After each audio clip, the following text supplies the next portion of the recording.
Shalom, selamat tahun baru untuk kita semua.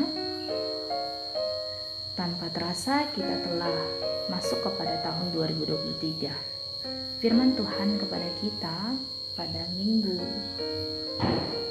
tahun baru pada saat ini diambil dari Mazmur 8 ayat 1 sampai 10. Mazmur 8 ayat 1 sampai 10 begini bunyi firman Tuhan. Manusia hina sebagai makhluk mulia. Untuk pemimpin biduan Mazmur lagu Gitit, Mazmur Daud. Ya Tuhan, Tuhan kami, betapa mulianya namamu di seluruh bumi. Keagunganmu yang mengatasi langit dinyanyikan. Dari mulut bayi-bayi dan anak-anak yang menyusu, telah kau letakkan dasar kekuatan karena lawanmu, untuk membungkamkan musuh dan pendendam. Jika aku melihat langitmu, buatan jarimu, bulan dan bintang-bintang yang kau tempatkan, apakah manusia sehingga engkau mengingatnya? Apakah anak manusia sehingga engkau mengindahkannya? Namun engkau telah membuatnya hampir sama seperti Allah, dan telah memahkotainya dengan kemuliaan dan hormat. Engkau membuat dia berkuasa atas buatan tanganmu. Segala-galanya telah kau letakkan di bawah kakinya. Kambing domba dan lembu sapi sekalian, juga binatang-binatang di padang, burung-burung di udara, dan ikan-ikan di laut, dan apa yang melintasi arus lautan. Ya Tuhan, Tuhan kami, betapa mulianya namamu di seluruh bumi. Amin. Demikianlah firman Tuhan. Saudara-saudara yang terkasih, tentu kita tidak mengetahui apa yang akan terjadi di masa yang akan datang. Pada saat ini firman Tuhan hendak menyapa kita melalui Mazmur Daud yang menyebutkan bahwa betapa ia sangat mengagumi dan memuliakan Allah atas segala perbuatannya dalam kehidupan.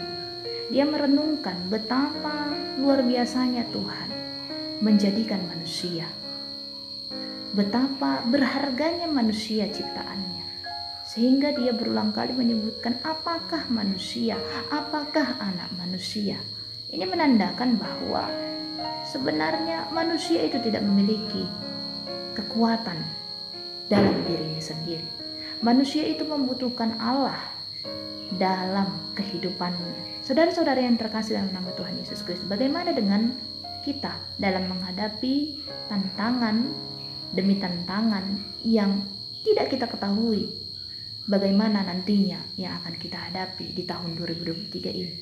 Mazmur Daud ini mengajarkan kepada kita tentang beberapa hal. Yang pertama, kita ini berharga di mata Tuhan. Mengapa bisa dikatakan demikian? Daud menyadari bahwa manusia begitu mulia diciptakan Tuhan.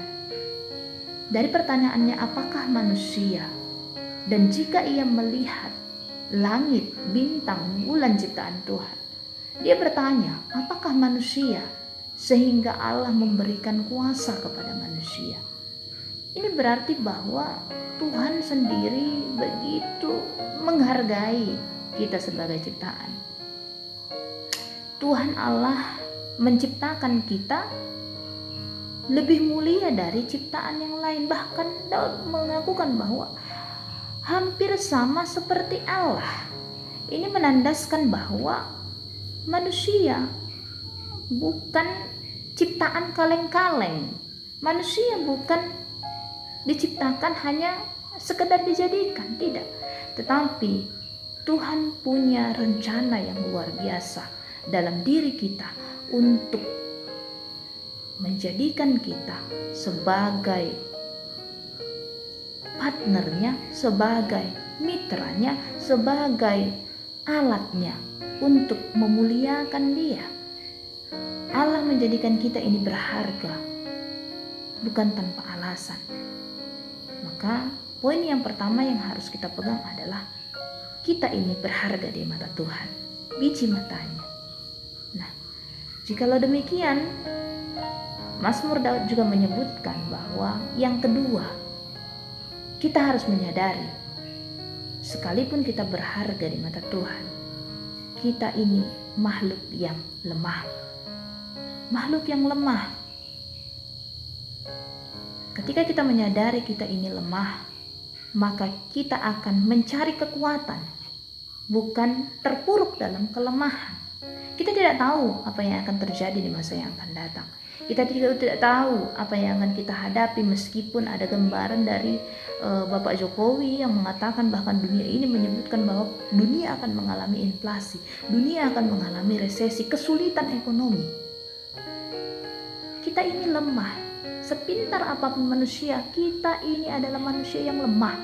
Ketika kita menyadari keterbatasan, kekurangan kita, maka kita mencari kekuatan yang bisa menopang kita, bukan hanya sekedar merancangkan program supaya kita mampu menghadapi semua persoalan di dunia ini, tidak.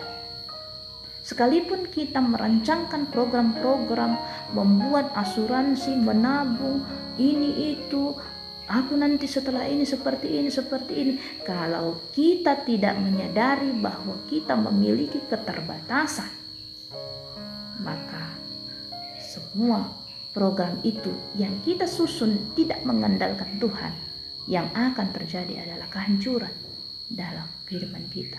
Kenapa apa yang telah kurencanakan tidak berhasil, tidak terwujud? Itu semua adalah karena kita tidak melibatkan Tuhan dalam setiap perencanaan kita.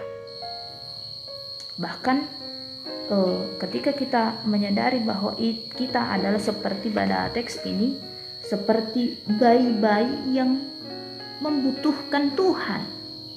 Tuhan meletakkan kuasa kepada bayi-bayi yang menyusu, yang dianggap lemah, yang dianggap tidak mampu.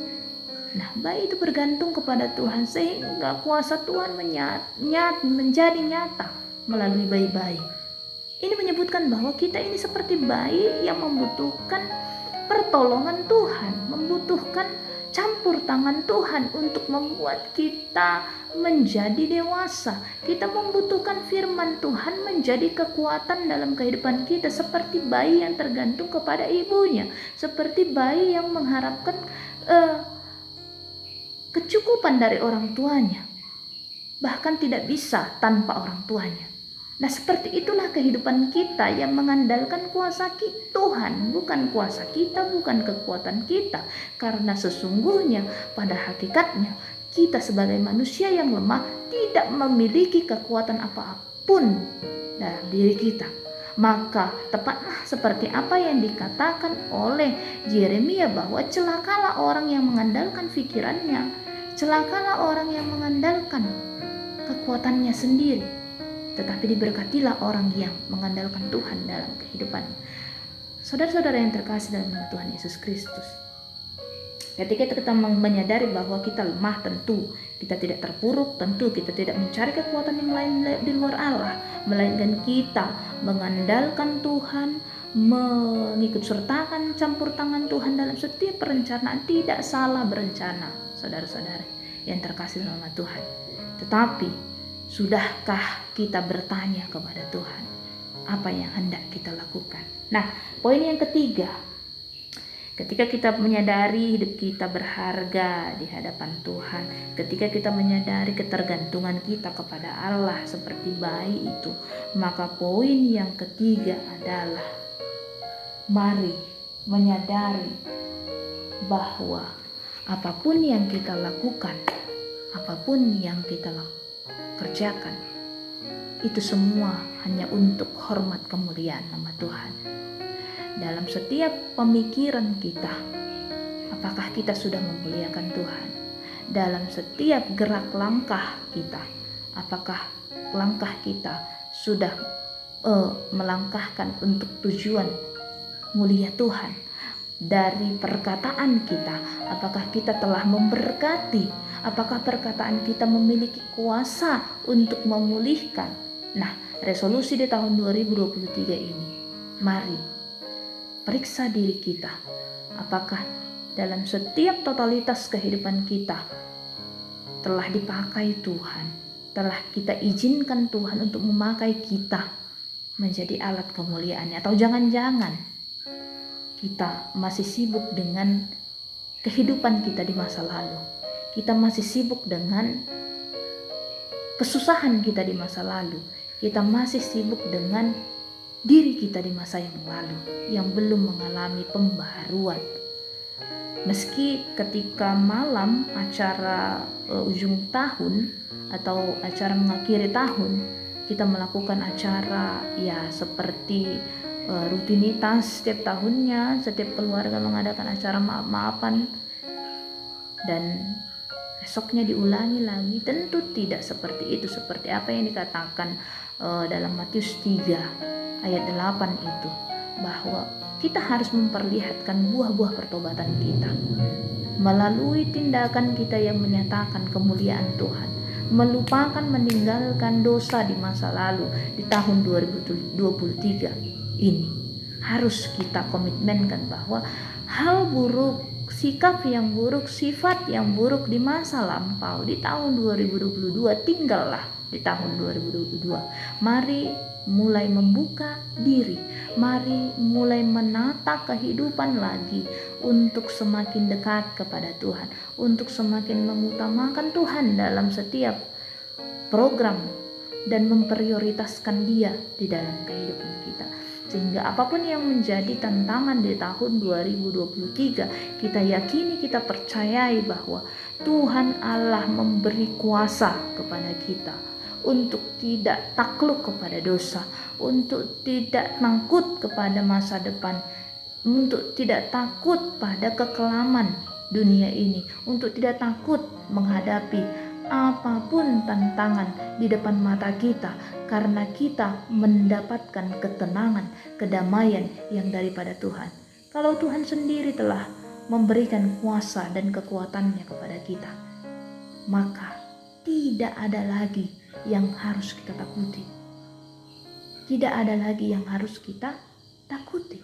Maka dari itu, mari tetap muliakan Tuhan Allah dalam hidup kita, melalui pikiran kita, melalui perkataan kita, melalui tingkah laku kita. Sehingga dalam setiap perjalanan demi perjalanan yang kita lalui di tahun 2023 yang tidak kita ketahui apa yang akan terjadi, kita tetap meyakini bahwa Tuhan beserta dengan kita. Tuhan tetap menyertai kita.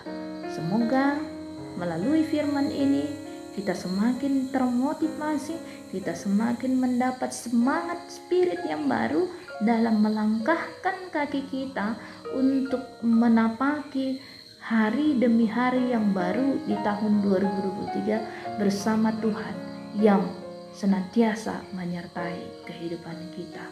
Shalom, Tuhan Yesus memberkati.